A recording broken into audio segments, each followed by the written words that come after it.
here is...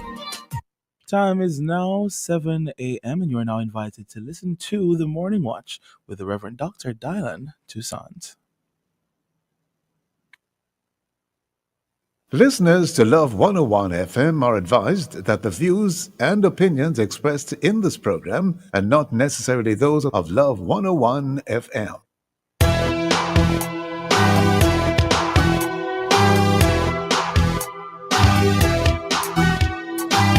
Welcome to the Morning Watch on Love 101 FM. I'm your host, Dylan Toussaint. A special welcome to our listeners on love101.org, and if you're overseas and on the move, U.S. listeners can access us at 712-832-8001. And if you're in the UK, 0330-332-6541. Or join us via the Love 101 FM app that can be downloaded from the Google Play Store or the Apple Store. You can also join us on Love 101 FM Facebook and YouTube Live. In the first watch today, the pros and cons of the Stand Your Ground defense or self-defense law within a Caribbean context. And in the second watch, the Samoa Agreement and the interpretive declaration understanding what Jamaica actually signed. And so for our social media question, we ask, what are your thoughts on the Stand Your Ground self-defense law? We're asking you to share your responses on our Love 101 FM Facebook page and YouTube channel. And also on WhatsApp, 876-997-3125, using the hashtag The Morning Watch. We'll share your responses later on in the program, but before all of that, here's I quote. All right, good morning, good morning. Today's I quote says, problems are just solutions in work clothes. And this one is from Henry J. Kaiser. Yeah. Morning, Jokal. Good morning. Good morning. Just like that, eh? Mm-hmm. Solutions in work In clothes. work clothes. Yeah, man. The first watch will be back after this break.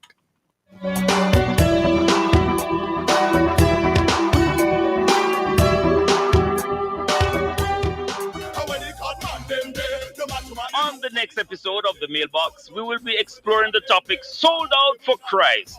This phrase, sold out for Christ, is often used to describe a deep passion and commitment to one's faith, and it's also a powerful way to express our devotion to Christ above all else. You are invited to join the conversation with our guest, Pastor Junior Tucker, founder of Family Word and Worship Church, who has surrendered all his life, ambitions, and desires to follow God's will. That's Wednesday, June 4 at 5:30 p.m. only on the family station, Love 101, The Mailbox, Monday. No one ever skylark.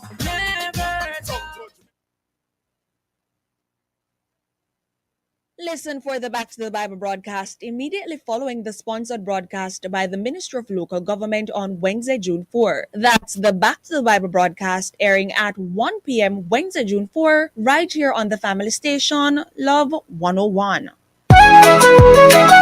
The name you trust to be your friend, to be a partner by your side. For generations we have been the one you trust as your financial guide. Sagicor, building trust for generations, helping hopes and dreams to grow, building our nation. Sagicor is the name you know. Sagicor. Sagicor, celebrating 55 years. Building trust for generations.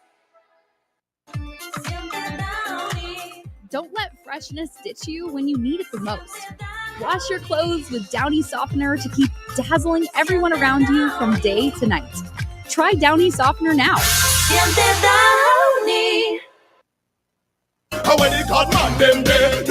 On the next episode of The Mailbox, we will be exploring the topic sold out for Christ. This phrase, sold out for Christ, is often used to describe a deep passion and commitment to one's faith, and it's also a powerful way to express our devotion to Christ above all else. You are invited to join the conversation with our guest, Pastor Junior Tucker, founder of Family Word and Worship Church, who has surrendered all his life, ambitions, and desires to follow God's will. That's Wednesday, June 4 at 5:30 p.m. only on the family station. Love 101, the mailbox, Make the Monday. youth and them laugh talk. No one ever skylark.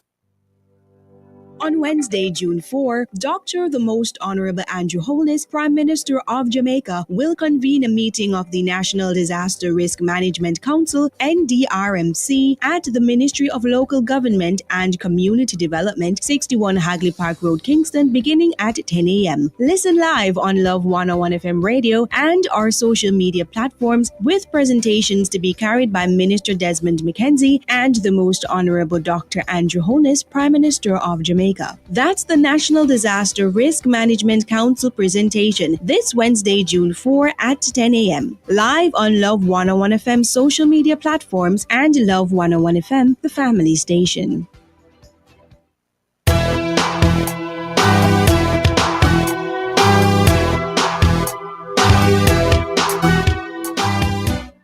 Welcome back to the Morning Watch. Thanks for staying with us. I'm your host, Dylan Toussaint. Now, Trinidad and Tobago's new government is being cautioned as it considers proceeding with its plan for a stand your ground self-defense law. And a newspaper editorial has also suggested that the TNT Prime Minister, quote unquote, drops the idea. Now, the stand your ground self-defense law is primarily a feature of the United States. But can it work within the Caribbean context? Well, to share their views with us on the matter, we have online Jonathan Bargan, Trinidad and Tobago attorney at law, and Fitz Jackson, MP for St. Catherine Southern.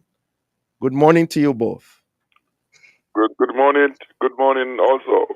Yes. Good morning, Dylan. Gideon, brother, Yes. and to you, my host, and your listeners. Great. Good to have you both with us. I begin with you, Jonathan Bargan. What exactly is the Stand Your Ground law, and why is it being considered in Trinidad and Tobago at this time? Well, the UNC, that is the government of Kamala Prasad Bisesta, won our general election on April 28th, 2025. And it was a historic victory in part because they won a majority, significant majority, 1 and 2. This was based on, if you review some of my newspaper articles, this was the first time in recent history that Trinidad and Tobago politics moved slightly away from the racism issue towards policy and ideology. And the UNC has adopted a few policies of the Republican Party, including the Stand Your Ground legislation and the promise of more firearms in the hands of citizens. So that is why it's being adopted, because she was elected on a populist platform with it's not quite right wing, but it has 2 or 3 right wing policies in it, which if you don't like right wing politics, okay, but at least Trinidad is politics a little less racist, because we're talking about policies. That's good. So under the current legislation, there is some British common law that suggests that there is a castle doctrine that if you are attacked in your home, you can defend yourself with reasonable force. That being said, we have yet to see a draft of this legislation. It is still going to go through consultation. So we're hoping that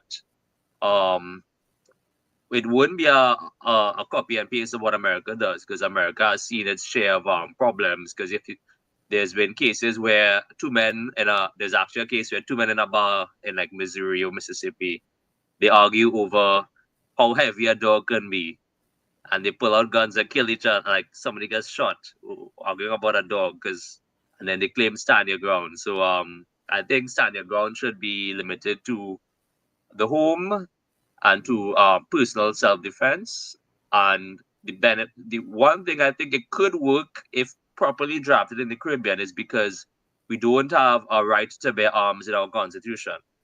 The Firearms Act of Trinidad in Section 6 provides that if you don't have a license to have a firearm or ammunition, it is a crime. So the the restricting power of the stand your ground law would be that once there is proper vetting of people who will get firearm licenses, as in people who are don't have mental illness, who don't have a history of violence, domestic violence, etc. Once they are prevented from owning a firearm, you shouldn't have the kind of problems the US have, where anybody can walk into a store and get a gun in a week and go into a bar, have an argument, and shoot somebody, and then claim stand your ground. That is the problem they have. We don't have that problem. So, up to you. Yeah, interesting. MP Jackson, what would be the process or procedure involved in establishing such a law in Jamaica? Let's imagine that we are at that point.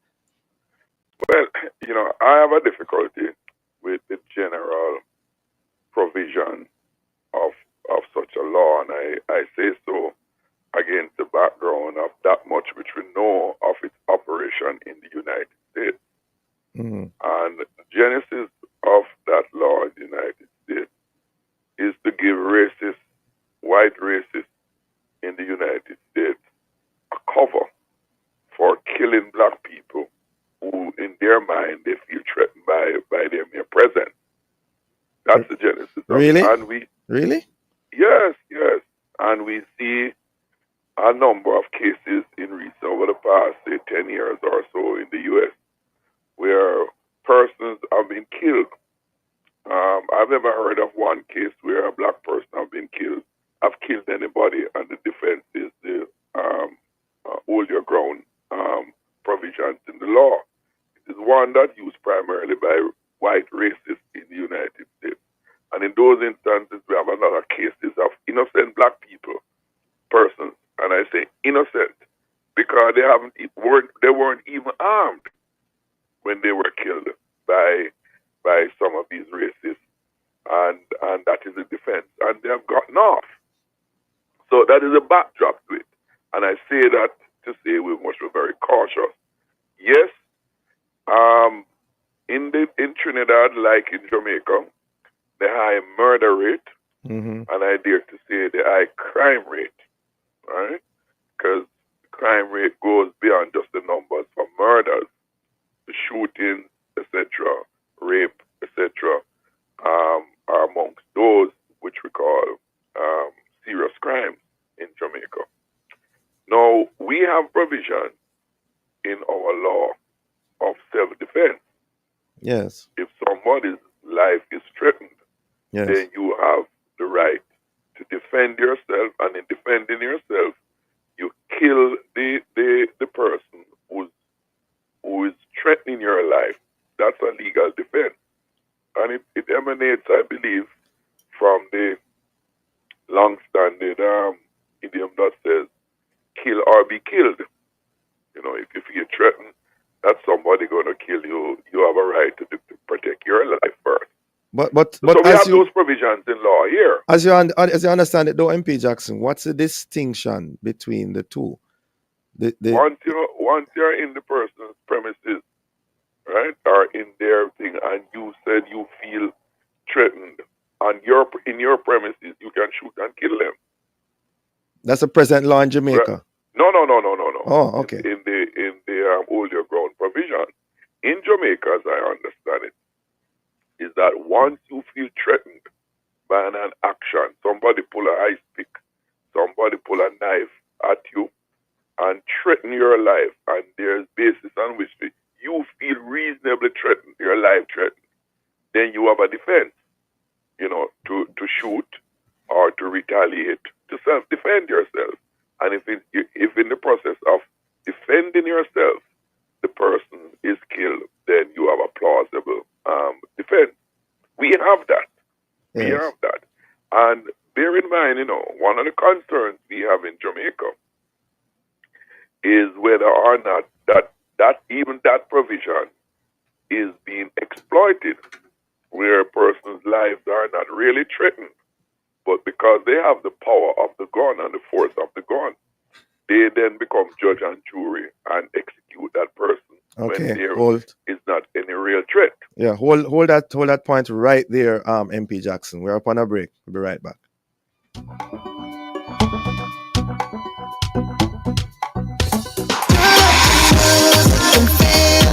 Can't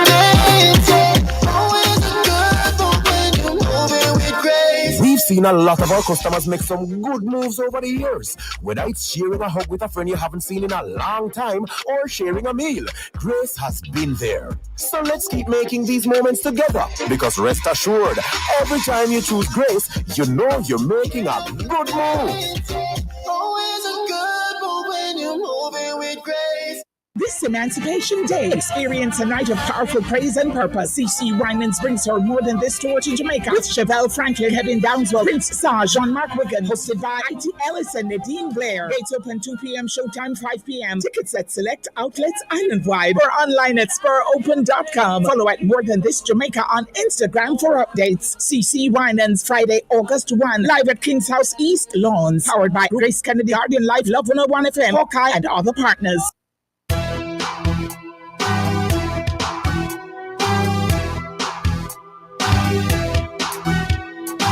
Welcome back to the Morning Watch. Thanks for staying with us. I'm your host, Dylan Toussaint, and this is the first watch. We are looking on the pros and cons of the Stand Your Ground self-defense law within a Caribbean context. In so doing, we have online MP Fitz Jackson.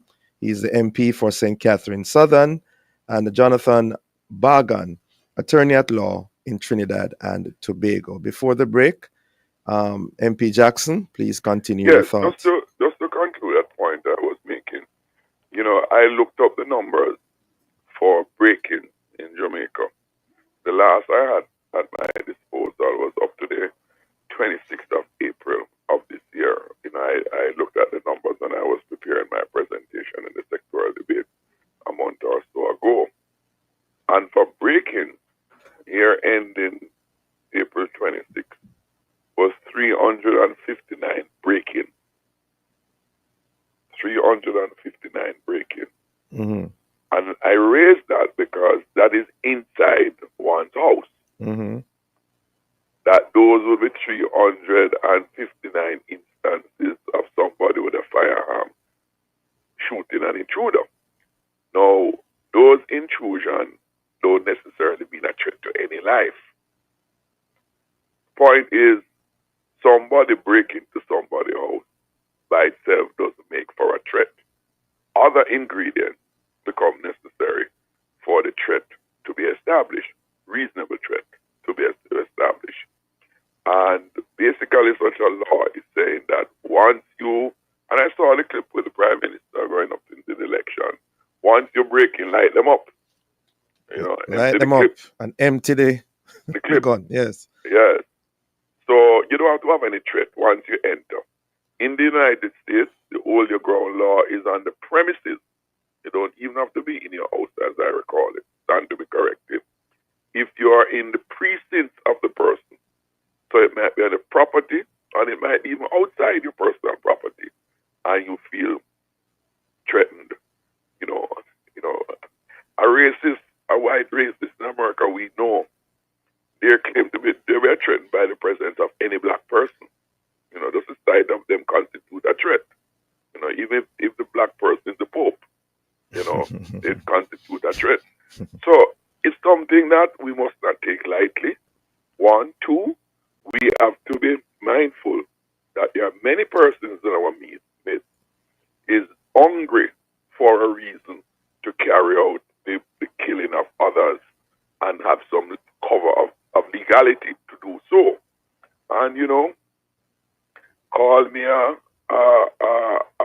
eternal liberal, but I want that takes seriously innocent lives being taken. Yes, okay. In every innocent life. And regrettably, many people who will say that about, hold your ground and because they want to commit murder, when one of their relatives or close friends who they know very well, right, become a victim of it, it's a different kettle of fish. It always is okay for them, some other set of people, first people, that it must apply to until it come home to them. Hearing you loud and clear. We have to tread very carefully. Hearing you loud and clear. Jonathan Bargan, MP Jackson has expressed his views on this self-defense law. Your views, please. What's your opinion? Well, I hear MP Jackson's concerns about racism, and I do acknowledge there are a lot of cases in the states where there seems to be a racial element. But I would say we have to also consider in the Caribbean we have some of the highest sex crimes rates in the world per capita. And we are also talking about what about women's right to defend themselves against an attacker. A woman biologically tends to be smaller in size and have less muscle than a man, and so women. It's also a larger push. Well, I personally push not just for firearms, but for pepper spray, for tasers, because it requires a license to own pepper spray in Trinidad, which I find stupid. I think I should be able to buy that in a store without consequences. But yes, I do believe I do hear the concerns, and I do think those concerns will be met by properly vetting. Because remember, we do not have constitutional rights to bear arms. So we're going to have to vet each person who applies for a firearm, make sure they are not of a sociopathic nature. And of course, the law has not yet been drafted. Hopefully, they're drafted considering the situation where somebody invites their enemy, oh, come to my house. And then they set them up and kill them and claim stand your ground. So we're going to have I do hear those concerns, and I myself will probably send this interview to the government of Trinidad to hear the concern that we have to make sure that homicidal people do not use stand your ground laws to kill. But I do believe in Trinidad, the current government has the majority. They have the majority of the vote. They have the majority in parliament. So some form of stand your ground law will pass. So we'll see. I will encourage a proper drafting. So it's limited to your house. We limit who gets a gun. If it's a woman, a sane business owner, somebody with a reason to defend themselves. And hopefully we have a sensible outcome where we hear all sides. Yeah. You mentioned. If I may. Go ahead. Listening to my brother Jonathan. You know, we are sister countries in the Caribbean, and we govern by under similar jurisprudence. What I would want to say to you as a brother country, to be very careful as you pursue that legislation.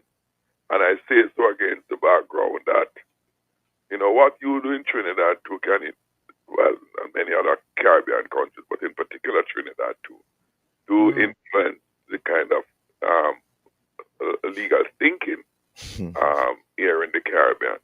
And I would be very grateful if in pursuing this legislation, it be done very carefully. Yes, you're a sovereign country, and you have the right to legislate and to put policies as you deem fit as a sovereign and independent country. But within the context of our commonality as Caribbean countries, we have a similar goal. We want our people to be. We don't only want to have low murder rates, but we want people to feel safe in their country. So I just want to ask of you, my brother, that take all due care and be mindful of the possible loopholes that can be used by others, as it may be contemplated in Jamaica going forward. MP we Jackson. will have a new government in Jamaica very shortly. MP Jackson, how would you respond to those who would may argue that, like anything else in life, things can be abused, right? Laws and all of that, and opportunities and privileges can be abused, and that, for example, the examples we know in America are not as common as persons may be bringing them out to be. And it just goes with that. That's how life is. You have individuals who can abuse situations. For example, the law that we now have in terms of self-defense has been abused by some people as well. What's your response to that? Well, it is for that reason why I was making this appeal to Jonathan about being careful, because with good intention, these laws can be abused as you rightfully said, the law. They have been in Jamaica too. You remember when we had the Suppressions of Crime Act in the 70s and the level of abuse by the security forces? Allegedly. Right? That we, the same party in government who legislated it, have to end up repealing it years after, because the lessons that we learned from it were very unfortunate, though well intended. So I have no doubt that my Trinidadian colleagues have good intention, which is to make their people safe, to create safe spaces at home, for example. We understand that, but against the point you just made, Delan, where abuse and concocted defense to cause the abuse to occur is a reality. But are you getting the impression that in America, for example, this thing is wide scale? You know, that is commonplace in terms of persons abusing. It's mainly in the southern states. Yes. Yeah. And we can think of some examples because those are the ones that were highlighted. Yeah. But generally, the argument is it seems to be working, and it has helped in some cases. I don't know if it's the law that is working or other. See, this is the thing about law enforcement. You know, there's no one piece of instrument, right, that is going to cause the reduction in murder, the creation of safe. Is a plethora of policy approaches, and sometimes a person's convenience to latch on to one as the sole cause of it, and then you preserve the dangers that are inherent in that particular one. So we have to be careful. As I said, it is a number of different things working together that cause us to get to achieve the goals that we want. So in each of them, we have to be very diligent. Yeah. Jonathan Bagan, what additional guardrails would need to be put in place? You mentioned some earlier, but with this, this law coming into existence in TNT, anything else you think that needs to be put in place as guardrails? Well, one issue we have with we need to have better training for police service, because the police, even if there's a supposed stand your ground shooting and a man dies in somebody's home, the police still going to have to investigate to make sure the law was properly applied. Or was it a case of a betrayal where you invite, like Caesar, to, we come, let us have a meeting, and we stab him to death. Are we standing your ground, or is it a betrayal or an assassination? So the police needs the proper support and training. There also needs to be an upgrade too. So in Trinidad and many countries, a lot of our criminal records, if it's not in paper, it's in like different computer databases. So if a man has 10 domestic violence complaints against him for beating the hell out of his wife or his girlfriend, that should prevent him from getting a firearm because he's clearly crazy. But sometimes that data is not available to the firearms board to see, okay, this man is clearly mentally deranged, he shouldn't have a gun. So we need all the criminal information, all the background information, personality information about people. Somebody who is a habitual drunk driver may not be the best person to have a firearm. He may be, drunk and fit of rage, shoot somebody. So I think the other safeguards need to be put in place so that we can assess who gets their guns sensibly, put them in the hands of people who will use them for self-defense and not for murder, as Mr.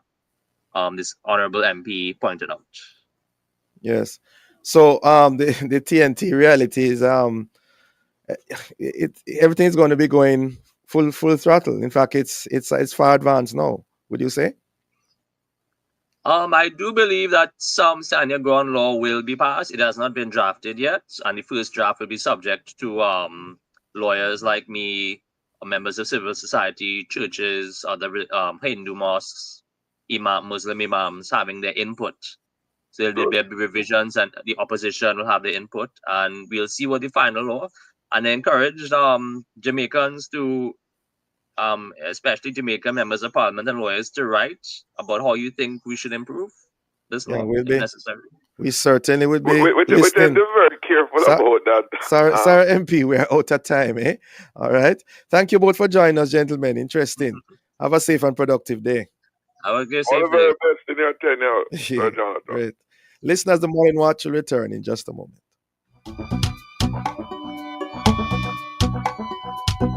With J Bank, anything possible. With a little savings in your hand. Save Now the time by Jan Bank is 7:30. Lace up and get ready for a run to remember through the lush True Juice orchards in Buckwalk. It's the 10th annual True Juice 5K Run Walk, Sunday, June 8, 2025. Let's make this 10th anniversary bigger and better as we raise funds for the Linstead Hospital. It's going to be special with exciting surprises in store. Register now at truejuice5k.com. Entry fee only $3,000. Each participant will receive a free 5K t-shirt. Follow at True Juice on Instagram for more details. Febreze. Imagine getting home after a long day and it smells so amazing that it makes you smile. Try Febreze Plugs, an air freshener that delivers continuous scent for up to 50 days when you plug it in low mode. Indulge in wonderful scents for weeks with Febreze. La la la la la. Mama work hard, for real. She do the most to send me and my brother go school. So, the dream was always to go to university. Well, I fulfilled 2 dreams with 1 Jane Bank savings plan, you know. I further my education and I make mama proud. Save so you can make the par, travel par, graduate like a star. Stop wishing you could. With your Jane Bank savings, you absolutely can. Jane Bank will help you find a way. Jamaica and its workforce are advancing quickly. Life-changing opportunities are arising. You need training and support.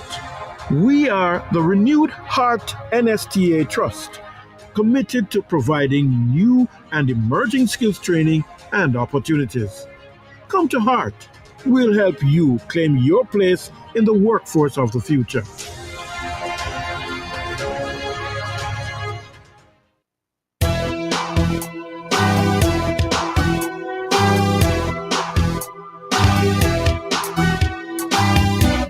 Welcome back to the Morning Watch. Thanks for staying with us. I'm your host, Dylan Toussaint. Let's now look at the newspapers to see what Jamaicans and others are saying and doing in the Observer. A powerful shift for Jamaica. U.S. publication with global reach highlights travel advisory upgrade. Also in the Observer, we need to give people a second chance. Chuck advocates expungement of some criminal records. In the Gleaner, another major ammunition seizure in Westmoreland, and scientists say record amount of seaweed hit the Caribbean and nearby areas in May. And then finally in Loop News, NIS records 52.2 billion in contributions, announces further benefit increases. And also in the Loop News, Petrojam assures fuel readiness for hurricane season. Those are some of the major highlights in our newspapers. Well, coming up next, we'll read some of the feedback from our social media question. What are your thoughts on the Stand Your Ground self-defense law? We just discussed it a while ago. Leave a comment on our Facebook page and YouTube channel, Love 101 FM Jamaica, or WhatsApp 876-997-3125. Soon come back.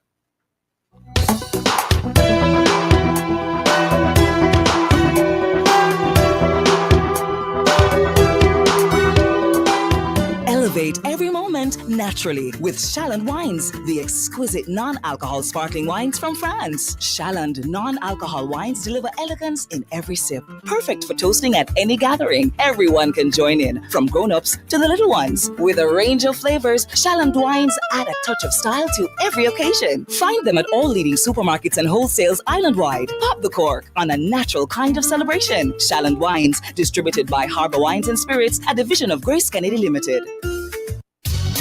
Want to upgrade your home but don't know where to start? Check Home and Things. We have the deals that will do the work for you. Get unbeatable deals on tiles, bathroom fixtures and vanities, faucets, windows and doors, plus so much more. Enjoy big savings and visit Home and Things at 17 Old Hope Road or 68.5 Constant Spring Road and get deals that will work for you. Listen for the Back to the Bible broadcast immediately following the sponsored broadcast by the Ministry of Local Government on Wednesday, June 4. That's the Back to the Bible broadcast airing at 1 p.m. Wednesday, June 4, right here on the family station, Love 101. On Wednesday, June 4, Dr. the Most Honorable Andrew Holness, Prime Minister of Jamaica, will convene a meeting of the National Disaster Risk Management Council, NDRMC, at the Ministry of Local Government and Community Development, 61 Hagley Park Road, Kingston, beginning at 10 a.m. Listen live on Love 101 FM radio and our social media platforms, with presentations to be carried by Minister Desmond McKenzie and the Most Honorable Dr. Andrew Holness, Prime Minister of Jamaica. That's the National Disaster Risk Management Council presentation this Wednesday, June 4 at 10 a.m. Live on Love 101 FM social media platforms and Love 101 FM, the family station.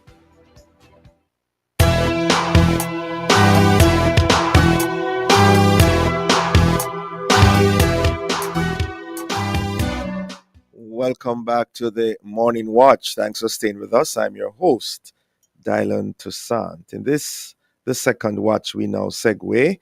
Jamaica has signed on to the controversial Samoa Agreement, which will be binding for the next 20 years.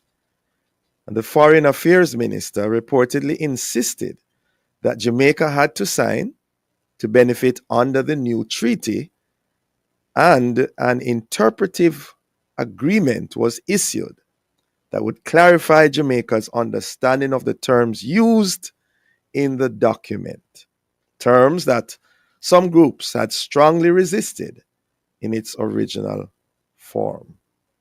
Well, to discuss this matter, we have joining us Philippa Davies, attorney at law and advocacy officer of Jamaica Coalition for a Healthy Society.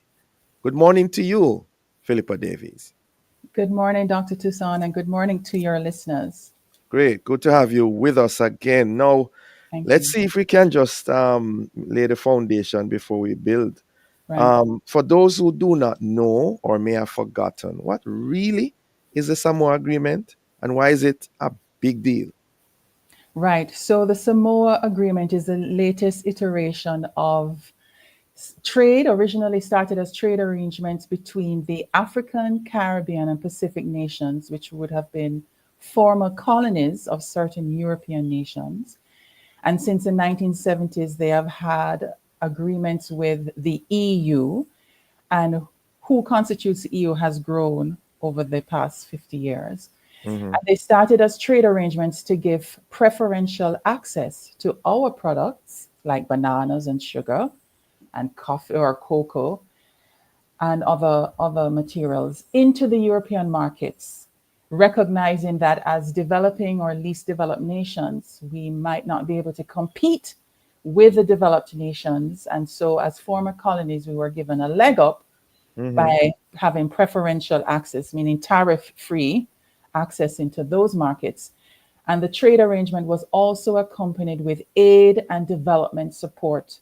So it was a package of trade and aid. It has morphed since then, evolved since then, to now including developmental, cooperative, political discussions. So partnering on discussions in the international fora like the UN, human rights, a lot of other things beyond the trade.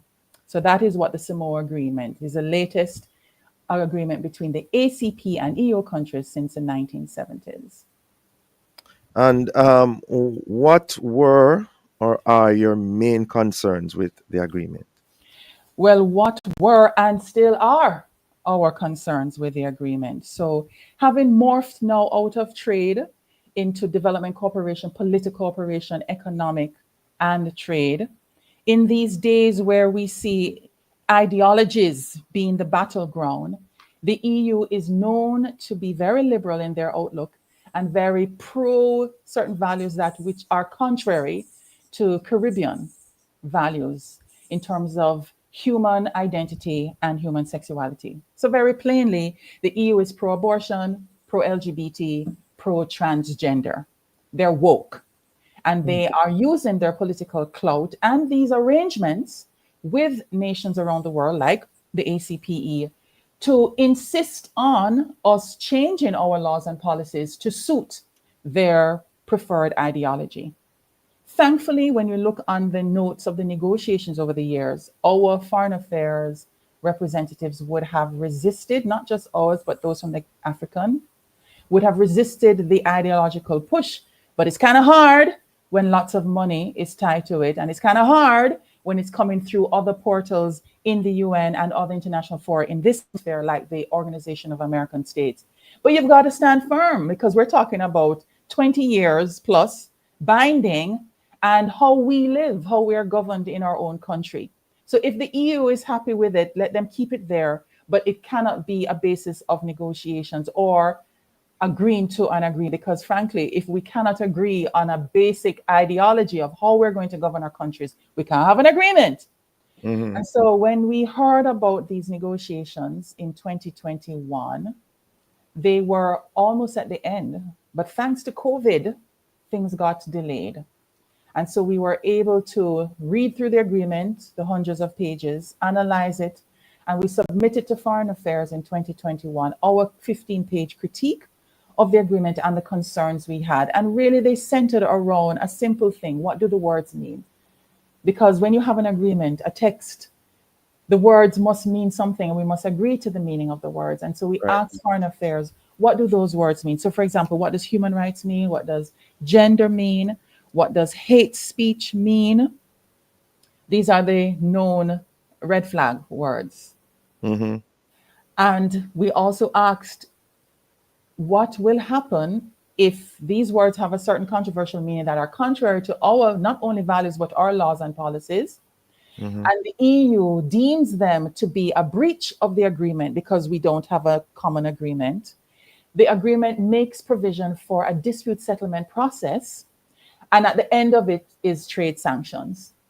So if you are deemed to be in breach and you go through this process and you're found to be in breach, there will be trade sanctions. So the withdrawal of the benefits and the preferential access to your various products.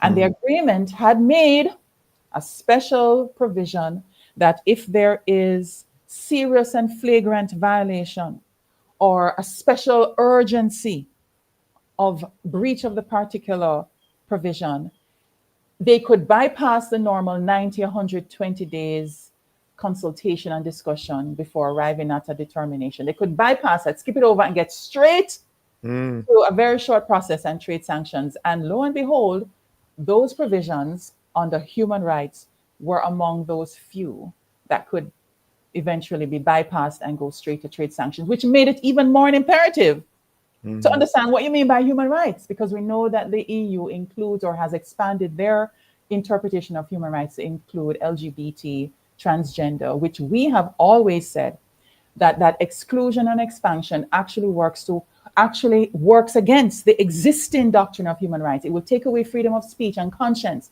and religious liberty and parental rights. Mm-hmm. And so therefore it is important to have an understanding. What do we mean by these words? I'm just curious. Hate speech. Yes. What's the interpretation that you have garnered from the It is so perspective vacuous of and EU? it's so vacuous and vague, because even honest jurists, honest lawyers would say, what that mean? Hate speech can mean anything, because you do not have a right to not be offended. The freedom of expression means I can express my opinion. You feel upset with it, but that's okay, because let all views contend. Mm-hmm. But hate speech intends to lock down that freedom of expression. It tends to freeze any kind of expression unless it is what complies with the elite preferred position. So hate speech is really a very subjective, because it's subjective whether you feel offended by what I say. But it is established in law. You don't have a right to not be offended. You don't have a right to not be offended. Let all views contend. But what hate speech will do will punish you for expressing your opinion. And if someone subjectively feels upset by me speaking the truth, could you hold that point right there, Philippa Davies? We're on a break. We'll be right back.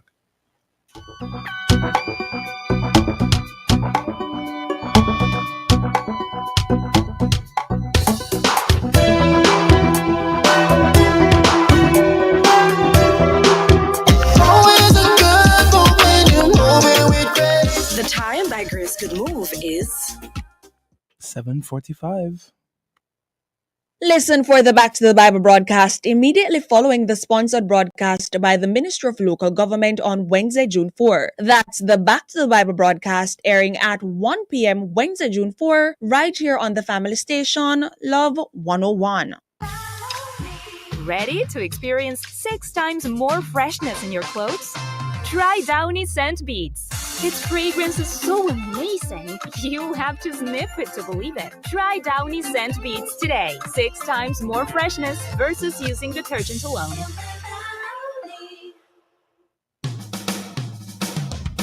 You're invited to listen to Dollars and Cents every Thursday at 8:16 a.m. We'll give you tips on how to make your money count, how to save, and how to grow your worth. It's all inside Dollars and Cents, brought to you by BPM Financial Limited, taking you higher. That's Dollars and Cents every Thursday at 8:16 a.m. on the family station, Love 101.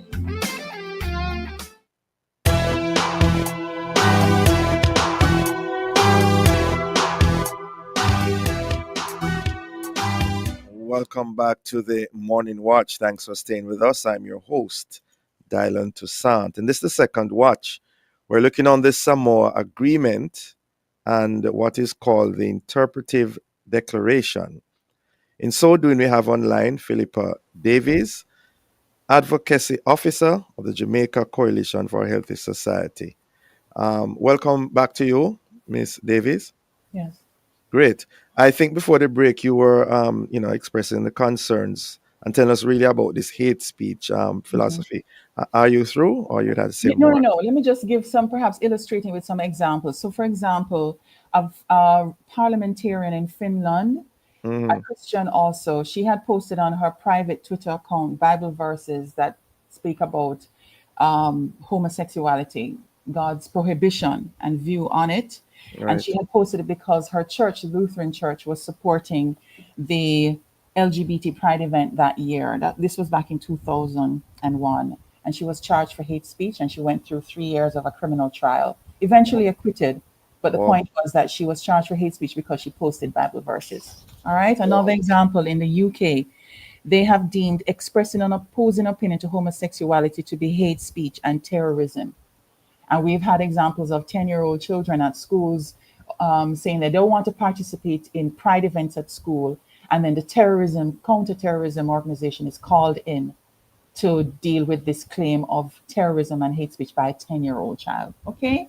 So this is the kind of extreme abuse of twisting the meaning of words and how it is being leveled against those who speak truth, particularly Christians.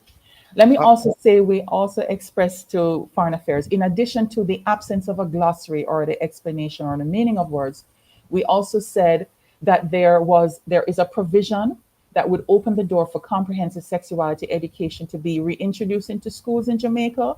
And so comprehensive sexuality education, CSE, is that offensive sexualizing curriculum that was found in the HFLE modules in the grade 7 to 9 curriculum in Jamaica in 2012, and that had been, thanks to Reverend Thwaites, who was Minister of Education at the time, it had been revised and removed.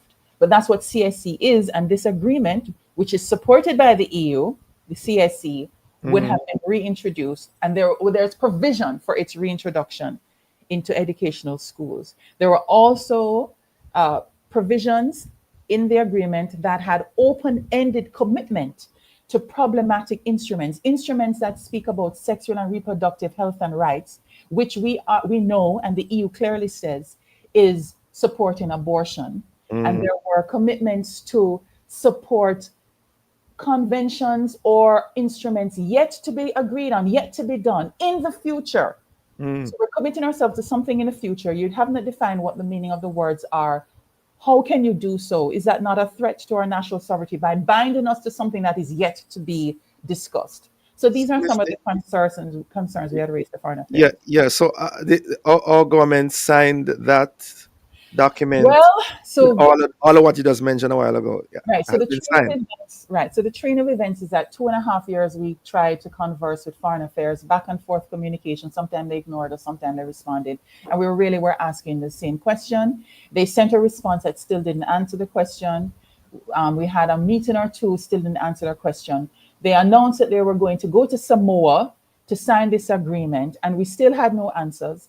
And so we mobilized, and we're so grateful to the Jamaican people at home and abroad who responded to our concerns. And we said, can you please ask Foreign Affairs, don't sign this until you've answered the people. What do these words mean? And there was such a mobilization, for which we're grateful for, that Minister Kamina Johnson-Smith announced a couple of days before the meeting that Jamaica would not sign at the meeting in order to facilitate further consultations with Right. citizens. And so they didn't sign. But guess what? 35 other ACP countries didn't sign as well. We weren't alone. Right. Persons had various reasons. Maybe their internal processes were delayed, but some also expressed concern as we did. And here's the thing, there were also EU countries that had raised the same questions as we did, Hungary and Poland. And in fact, Hungary and Poland withheld their final vote supporting the agreement. In fact, they vetoed it because they did not have assurance that their concern regarding the comprehensive sexuality education being reintroduced into their curricula, or them being forced to allow for it in their schools, and the interpretation of gender, same things we said, same things we said. They vetoed final approval until they got assurances from the European Commission that they would not be insisted and imposed upon. And they got the assurances and they removed their veto. So hello, if the two European countries ask the same questions that we have and they get assurance and remove their veto, so we don't have validity in asking the same questions of our Ministry of Foreign Affairs, where is the assurance? So in our conversations with the Foreign Affairs, we even suggested language that would be a reservation to say, we will not interpret these controversials in this way. We will not act in a way that's in discordance with our constitution and laws. We suggested that language to Foreign Affairs. They rejected it. They rejected it. So after this consultation now that we had with Foreign Affairs, they invited the 8 Jamaican NGOs. There were 8 of us Christian groups who had submitted our critique. And there were the pro-abortion, pro-LGBT groups. The 2 of us were invited to this consultation. Now think about it. If those are the 2 groups that you invite to the consultation, clearly there must be an issue with the agreement. You cannot say that there isn't a problem with the agreement.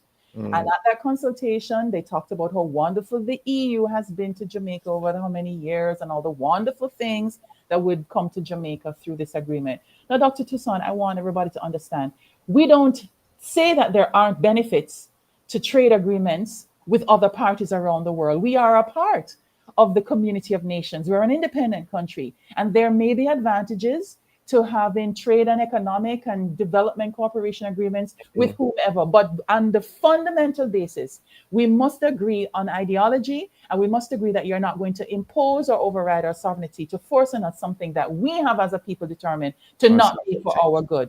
Yeah. So we don't have a problem with trade agreements. Just make sure that this framework is set.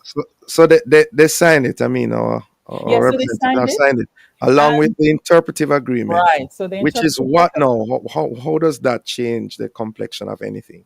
Right. So the interpretative declaration, which countries are free to submit, will say what it is that you are accepting and not accepting, what is your boundary on how you will interpret it. So what our government says is that our constitution establishes the fundamental rights and freedoms of our nation. I'm summarizing it. Right. Sets out the judicial processes to be observed in the event of a violation of human rights. And neither signature, nor application, nor ratification of the agreement implies acceptance of obligations going beyond the constitutional limits. But that's what we ask Foreign Affairs to say. They say, they go on now, the interpretative declaration goes on to say the agreement, the Samoa agreement, includes some terms which do not have a universally agreed definition or whose usage is not agreed amongst the parties hereto. So they're agreeing that there are terms in the agreement that are controversial and not held in common with the agreement. The government of Jamaica therefore understands that the Samoa Agreement will be interpreted and implemented by Jamaica in a manner consistent with Jamaica's domestic law and policy frameworks. Without limiting the generality of the foregoing, Jamaica understands that Article 29.5 does not impose an obligation on Jamaica to legalize or decriminalize abortion. Further, the agreement, Jamaica understands that in relation to Jamaica, references to the phrase sexual and reproductive health and family planning services do not include a reference to abortion, other than where the termination of pregnancy is made lawful under domestic law. So here, Foreign Affairs has, one, agreed with us that there are terms that are problematic. Two, they're agreeing that it could be interpreted in a way that would go beyond our laws and constitution. Three, they have actually named a phrase that is used to push for legalizing of abortion. But guess what? They left off an important term. Sorry, Dr. John, let me just finish this. They've left off the important term, sexual rights. They have sexual and reproductive health, but they have left off the word sexual rights. Why? Because sexual rights is not only used to support abortion, it's also used to support LGBT and transgender. They have left that off. But we have signed the document. Yes. I'm just wondering of what standing is an interpretive agreement after you have signed the substantive document. It is meant to work in concert. It is meant to work with the same weight and authority as the agreement. It is meant to say we agree, but here is the limitation or here's the interpretation. So reservations happen in international negotiations. It's not uncommon. It happens where countries will say, we arrive at a consensus, but this is the limitations that we are applying in the interpretation. So you can still go ahead and get your benefits, but your other party must understand where these words are concerned. You can't go beyond, and we will not go beyond how we interpret it in our country. So it is not uncommon to have reservations by countries. Where do we go from here, Philippa Davis? And thanks so much for having read through the document in terms of the interpretive agreement. Right. Where do we go from here? What are some of the underlying concerns that are still there? They still remain because this is a 20-year agreement and anything can happen, right? It still remains because it was such a battle to get this little, and we're grateful. Let me just say, we thank you, Foreign Affairs. Thank you. Thank you very much. We're grateful. But it's still a concern because it was such a battle to get to this point after 2.5 years. The concern still remain because sexual rights was not specifically included, but we have the Constitution. We still have to remain alert and vigilant, and we have an ongoing constitutional reform process which could undermine the whole thing. So we have to remain vigilant to make sure that our Constitution in its reform does not take away what we currently enjoy, does not introduce things that will allow or open the door for the interpretation that is contrary to our values as a nation or our sovereignty to be allowed in. In sum, we need to remain vigilant and to continue speaking and holding our government, whichever administration will be in power after later this year, and our foreign affairs representatives to hold them accountable to what Jamaicans say we want to live under. Yeah. And as you mentioned, the constitutional reform process needs to be monitored carefully. And be Going forward. transparent. Wow. A mouthful there, Ms. Davis, but as usual, thank you so much for coming and for giving us the information and also the insights. Have a safe and productive day as we continue to pray over this situation and be vigilant. Thank you so much for the opportunity. Bye-bye. Great. Thank you, listeners, for being with us. Join us again tomorrow when we'll continue to set the stage for a discussion of topical and controversial issues. For information or get copies of this program, call our production department at 876-968-9596-7. Of course, this has been The Morning Watch. Thanks to our producer, Kathy Gale, and our guests. I'm Dylan Toussaint, returning you to Love in the Morning with Jokal Dyer.